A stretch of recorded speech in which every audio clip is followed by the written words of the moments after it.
বাঁশখালীতে আল্লামা Zafar Sadek young সোসাইটির ব্যবস্থাপনায় প্রবাসীদের উদ্যোগে ইফতার সামগ্রী বিতরণ।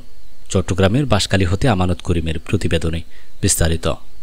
২৬ ফেব্রুয়ারি বুধবার সকাল ৯টা থেকে বাঁশখালী ৭ নং সরল দক্ষিণ জালিয়াঘাটা কানুনগোখিল আল্লামা জাফর সাদেক ইয়ং সোসাইটির ব্যবস্থাপনায় কানুনগোখিল জামে মসজিদ মাঠে এস.এম. ইদ্রিস এর সঞ্চালনায় ইফতার সামগ্রী বিতরণ করা হয়েছে।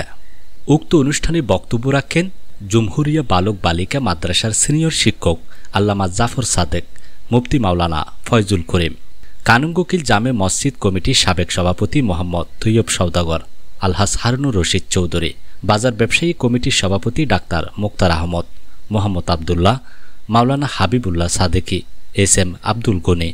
সঞ্চালক এস.এম. ইদ্রিস বক্তব্য প্রদানকালে বলেন, আল্লামা জাফর সাদেক ইয়ং সোসাইটির প্রতি বছর এলাকার হতদরিদ্র গরিব অসহায় পরিবারের মাঝে ইফতার সামগ্রী দিয়ে সহযোগিতা করে আসছে।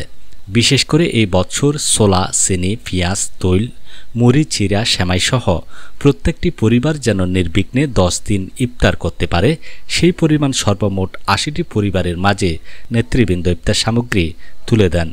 সঞ্চালকের বক্তব্য প্রদান করেন অত্র সংগঠনের অর্থ সম্পাদক মৌলানা জোনায়েদ সাদেকি, হাফেজ মাওলানা নুরুল ইসলাম, হাফেজ আমির হোসেন, মোহাম্মদ জাকের, মোহাম্মদ ইলিয়াস, মোহাম্মদ আবদুল্লাহ সহ সংগঠনের নেতৃবৃন্দদের ভূয়সী প্রশংসা করে বলেন, আপনাদের মতো মানবিক ও দানশীল ব্যক্তিরা এলাকার হতদরিদ্রের মানুষের কথা বিবেচনা করে সাহায্যের হাত বাড়িয়ে দিয়েছেন বিদায় আমরা অসহায় মানুষের মুখে হাসি ফোটাতে পেরেছি।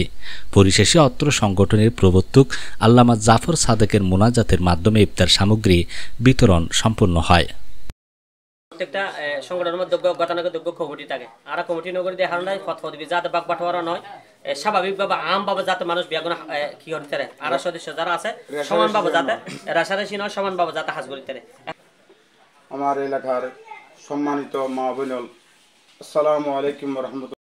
প্রবাসী হল আছে, বহুত প্রবাসী হল আছে, বিদেশ যাইয়ে ফসে অসস্ত্র ফসে আমার গান বাজানা থলে লক্ষ টাকা দি ফেলা অথবা জায়গা কিনি বেলাই অমুক কিনি বেলাই সংগ্রাম করে, কিন্তু কয়েকজন উদ্যমী ইতারা বাংলা ইসলামী শিক্ষার স্বীকৃতি ভুলিয়ে এলাকার কিছু গরিব মানুষের হেলমাতল্লাই যে নিজের বউফুয়ার রিজিক এবং নিজের পরিশ্রমের টিয়া যে অসহায় দুরস্থ গরিব হল যে বিলেইদের ইয়ের আয় আর ব্যক্তিগত ফকুত্তুন এলাকাবাসীর ফকুত্তুন আর বিশেষ করে আয় আর হারম বাজার সভাপতি আছে বাজারের সদর ফকুত্তুন আন্তরিকতা জানায় এবং কৃতজ্ঞতা জানায়।